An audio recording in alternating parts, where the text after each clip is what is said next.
श्री स्वामी समर्थ. आज आहे दत्त जयंती. दत्त जयंती असल्यामुळे ना मला सकाळी सकाळी लवकर कामं आवरावं लागली.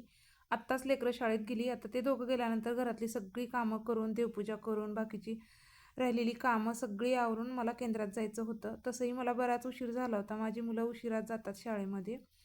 आता ही सगळी कामं आवरून घेऊन मग केंद्रात गेलं ना की बराच वेळ लागला तरीही मला काहीच वाटत नाही. त्याच्यामुळं आता मी तर रेडी झाली आणि आता मला केंद्रात जायचं आहे. त्याच्यामुळे मी तुम्हाला दाखवणार आहे की ते आमच्या इथं केंद्रामध्ये काय काय करतात आणि काय काय आहे ते सगळं.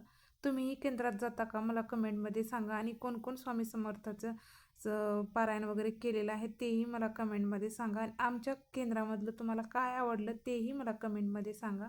इथं आल्यानंतर ना सगळ्या बायका अगोदरच आलेल्या होत्या. मला आज बराच उशीर झाला होता. बरं मला आरती भेटली तेच मला माझं भाग्य म्हणावं लागेल. आल्यानंतर इथं बराच वेळ बसलो होतो आम्ही. त्याच्यानंतर आरतीही सुरू झाली होती. आरती झाल्यानंतर दर्शन घेतलं. दर्शन घेतल्यानंतर बऱ्याच जणांना खूप दिवसाच्या नंतर भेटलेली होती. मुलांमुळं मला काही येता येत नाही. कसा वाटला हा व्हिडिओ मला कमेंटमध्ये सांगा. भेटूया लवकर. बाय.